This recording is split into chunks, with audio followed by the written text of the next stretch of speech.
بێکی هەر خەڵەتاو هەبوو. ئەو گەنجە هەر خەڵەتاوە خەرکی وڵاتی سووریای بووە، لە یەک لە زانکۆکان قوتابی بووە. لە دوای ئەوەی فکرەی کارل مارکسیەتی هەڵگرتووە و پێیوا بووە خوانیە پەنا بەخوای رب العالمین. سەرکردە ئەڵمانیەکانی وێندەر فێڵیان لێ کردیە، مامۆستا ئاینیەکانی وێندەریش پەنا بەخوای لۆ سەرکردەکانی وێ چاوپۆشیان کردێ و گۆتیتیان ئەوانە وەلی ئەمرمانن، خەڵکێک هەر خەڵەتاوە وەیان زانیەکەوە ئەوانە دەبی دین و ژین و هەموو شتیان لێوەربگیرێ. ئەو گەنجە بەستە زمانە لاڕێ بووە، کاتێک دەچێتە زانکۆی خۆی هەردەچێشی دەڵێ من دەیسەلمێنم 100,000 پەنا بەخوای رب العالمین خوابوون و وجودی نییە. کۆمەڵێ قوتابی لە دەوروبەرینە، هەندێکیان ڕاو بۆ چوونیویان پێ باشە و لەبەروەی دەڵێن زیرەکە دانایە زمان لووسە، بەڵێ ئەوانەی ملحید و بێدینی شنجاروەیە زیرەک نینە بەڵام زمان لووسن، لەبەروەی پێغەمبەریش عەلەیهی السەڵات وەسەلام ئێمەی لە منافقە زمان لووسە عەلیمەکان ئەوانەی زۆر زمانیان بەکاردەین و لەوانە زیاتر ئاگادار کردیتەوە و لێیان بترسن. منافق ئەگەر زمان لووس بوو، بێدین ئەگەر زمان لووس بوو، جاروەیە ئاگاد لە خۆنەبی لە خشتت دەبا، لە ڕێگات لادەدا. دەڵێ ئەو گەنجەواب و قسەی بۆ دەکردن. کۆمەڵێک گەنجی مسلمانیش لەوێ بوون لە کچوو لە کوڕان، گوتیان ئای ئەوە چ دەڵێ؟ گوتی ئەگەر رازی نینە بە قسەکەم من یەک ماوەی کاتژمێرێک و 6 دقیقەی مۆڵەت دەدەمە خوایە کەنگۆ پەنا بەخوای رب العالمین. کەسی نەژانی ورک پڕ پیشایی منداڵ و توارێکی دەمڕوت دەڵێ مۆڵەت دەدەمە خوای رب العالمین. ئەوە ئەو ئەڵڵایە پشتی فرعونی لە عەردیدایە، قارونی لە عەردی بردیتە خوارێ. ئەو ئەڵڵایە منەتی ئەبوو جەهلی نەزانی بە دوو مرد منداڵەی لەسەر پشتی وڵاغەکەی هاتە خوارە و مەیت و جەنازەی وەکو کەلاکی تۆپی و لەوێکەت. ئەو خوای رب العالمینە ئەو گەنجە دەڵێ من مۆڵەتی 1 ساعتی دەدەمێ. ئەگەر ئێوە ڕاز دەکەن گەنجەکان خوانگۆ بوون و وجودی هەیە، با لەو سەرە سەعاتەی ڕوحم بکێشی و بمرم، بەڵام ئەگەر نەمردم بۆتان دەسەلمێنم ئەو خوایە نییە و بەدوای من بکەون. پەنا بەخوای رب العالمین. کارل مارکسی گەندەڵی بۆگەن ئەو هەموو خەڵکەی هەر خەرەتاند و ئێستاژ وا لە عەذابی بەرزەخیە، ئێستا وا تام دەکاو قوڕ دەپیوی بەڵام چارەسەری بۆ نییە. ئەوانەی لەسەر ئەوها ئیلحادیەت و کوفریەتیش مردن کە نەگەڕانەوە و تۆبەیان نەکرد، لە جیاتی بەگومانی باش تەماشای نەسیحەتکارەکانی خۆیان مامۆستایە ڕاستگۆیە حەق بێژەکان بکەن، بە پێچەوانەی لێک دەدەنەوە و هەر لەسەر گومڕایی و ملهوڕی خۆیان دەڕۆن، هەتا دەویان لە زەوی دەچەقیتن و مردن لەیان میوان دەبیتن و ژێر خاک دەکرێن. ئەو گەنجە بەڕێزان و خۆشەویستان یوسف الحاج گوتی، فەرمووی ئەو گەنجە گوتی 1 ساعت مۆڵەتی خوای دەدەم پەنا بەخوای، ئەگەر بوون وجودی هەیە بە ئازابێ لە توانایدا بێ ڕوحم بکێشی. ئایا خوای رب العالمین منەتی بە گەنجێکی ئەوها هەیە؟ ئایا خوای رب العالمین هەموو سەڕووی زەوی خڕبێتەوە، هەموو مەخلوقات کافر بێتن؟ خوای رب العالمین لە خوایەتی چکەم دەکاتەوە؟ بەخۆی فەرموویتی نەخێر، نەوەڵڵاه خوا هەر خوایە، هەر دەسەڵاتدارە، بێمنەتە، بە سەبریشە، حەلیمیشە، عەلیمیشە، وهو على كل شيء قديرشە، الحەکیمیشە. ئیشەکان هەموو لە شوێن و جێگای خۆی دەکا بەزانینەوە، هەر دەمای هەر چشی بووە خوا لە بەرامبەر هیچ شتێکی دەستەوسان نییە، 100% دەتانی جێبەجێی بکە. ئەمری خواش کن فەیەکون، ئەمری خوای ببە شتەکە دەم و دەست دەبێ. سعاتەکەی وا چاوەڕوانن، خەڵکێک وا دەترسێ و دەلەرزێ لە خوا ترسە و دەزانی خوا هەیە. ئەوە قسەیەکی زۆر ترسناک و خەتەری کردیە. خەڵکێکی تر لەولایەوە تەمەشا دەکا دەڵێ ئای دەبی ڕاست بی و ڕاست دەربچی قسەکەی. لە ئاخیر و کۆتاییەکەی بەڕێزان 1 ساعتی تەواو 6 دقیقەیەکە هێدی ڕۆیشت و سوڕایەوە. کاتێک بووە سەرە سەعات هەموو هەستیان ڕاگرت، یەکەو سەر لەو هەزراگرتنەوە مەلەک المەوت نەهات و خوای رب العالمین بێمنەتە تەخیری کرد ئەجەلی ئەو گەنجەی هەتا بزانی ئایا تۆبەی دەکا یان دەگەڕێتەوە لای خوای ماوەیەکی تر مۆڵەتی پێدەدا بزانن ئەو جارە مۆڵەتەکە چەندە بەڕێزان و خۆشەویستان یوسف الحاج دەفەرمێ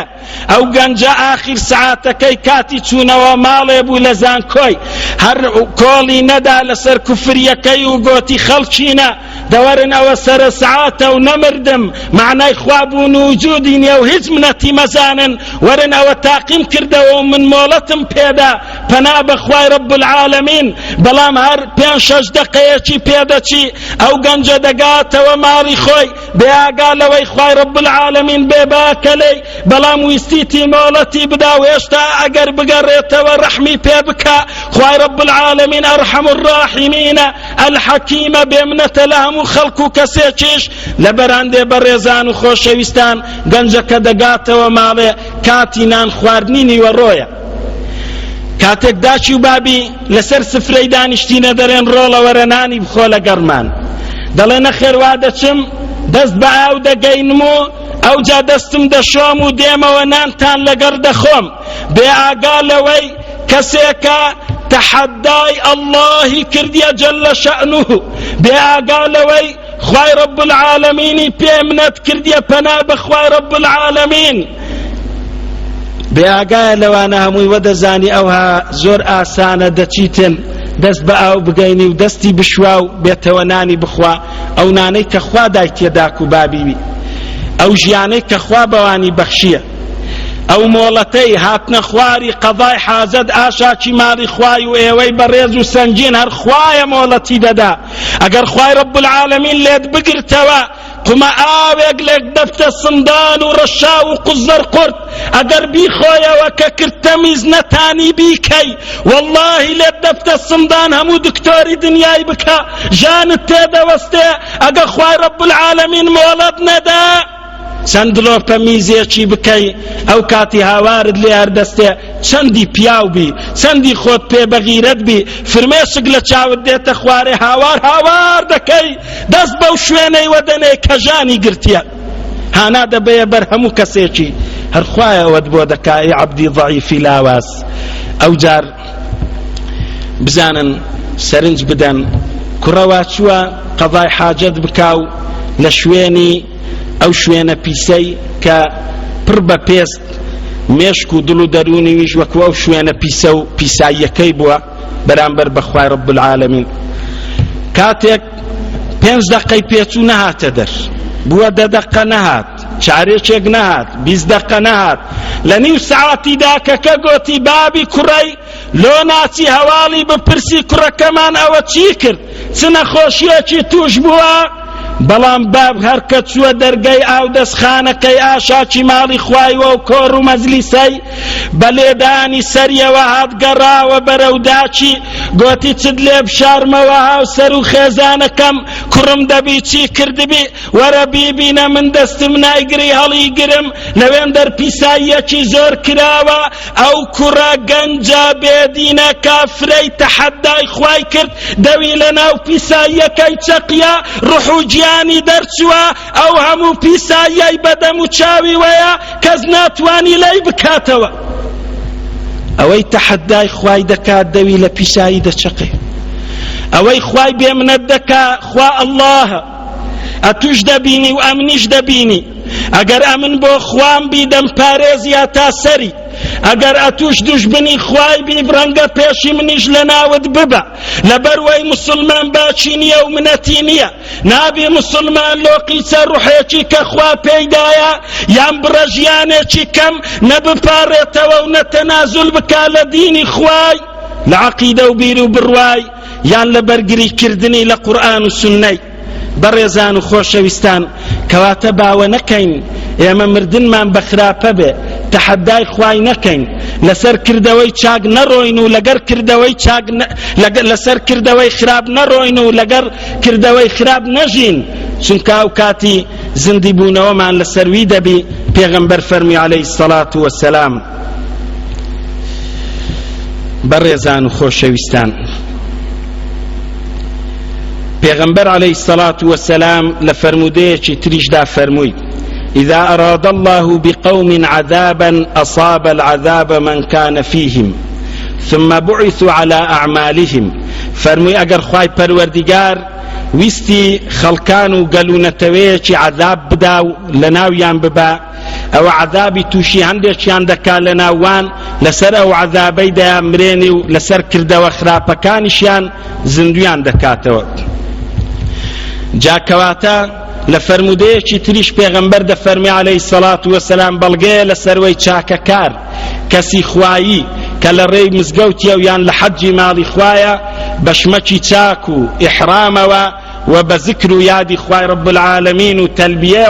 وزندو دكريتا وكاتك اوي دليو ديريتا لشكاتي لجيان دايا ولسره حالي دمري لصحي بخاري هاتوا لصحي مسلم شو لمسند إمام أحمدش لعبد الله كري عباس ورضي الله عنهما دفرمي بياوك إن رجلا كان مع النبي صلى الله عليه وسلم فوقصته ناقته وهو محرم فمات دفرمي بياوك لخزمت بيغمبري دابو عليه الصلاة والسلام لحج مالي خواي رب العالمين ولاغكي ساتميكي كردو بياوكي لسر پشتی وحشتركي ساتميكي كردو بياوكي لسر پشتی حشتركي شمكي إحرامي لبردابو لبني إحرامي دابو بربو ومرت فقال رسول الله صلى الله عليه وسلم پیغمبر فرمي عليه الصلاة والسلام اغسلوه بماء وسدر وكفنوه في ثوبه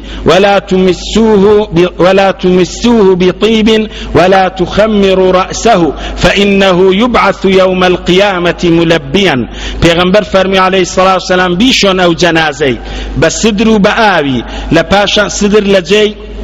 بلچی دار خورمای دیان کتاو شتیوان دینا لجی صابونی استا كقريج وتسلكي لسر لاشو جسمد لابدا فرموي اوزار هر لشمچي خوي واحرامكي كفني بكانو كفني دي تيور ما علينن اوزار بوني خوشي شيلي مدن چونكا بوني خوش لكاتي احرام دا حرامه حاجيا كان وواني لبن شمچي احرام بكاري بينن فرموي سري شي دام بوشن فانه يبعث يوم القيامه ملبيا چونكا اوهر لروجي قيامه دا زندوده كريتو هر بزمان دله لبيك اللهم لبيك جاورن بابچينا حجي مالي خواي عمره كان بكين ريو شوين من اوانبي نك دوله من دكان پیاسەیەکی دەکەم بۆ کوێ کاکە دەچم پشووی دەدەم لە مێژە لەناو معاملات و تیجارەتم بەرەو لوبنان لەوێن دەرێ سەرنجت ڕابکێشن لە لوبنانیش لەو ئەو شوێنانەی کەوا ئافرەتانی ڕوت و قوتی شەیطانی دەرگات پێ بگرن شەوەکان و زینات فێر بکەن و پێت بکەن و تاوان و گوناهت پێ ئەنجام بدەن بەرەو کوێ دەچم بەرەو تورکیای لۆ ناچی دەوڵەمەند پیاوی باش خۆت و دە کەسیش لەگەر خۆت ببەی خێرەکەت پێ بگا يا عمري مالي خواي لدورو بركي خوشت كي فقير واجارة بيان بدي لزكاتي مالي خواي رب العالمين وصدقه وشاكي لو ايمانت بي زياد دبي اگر لويش اجلت هاتو مردي خوش بختي لوتو بشمچي احرام وزندودك ليو هر دري لبيك اللهم لبيك برزانو خوش ويستان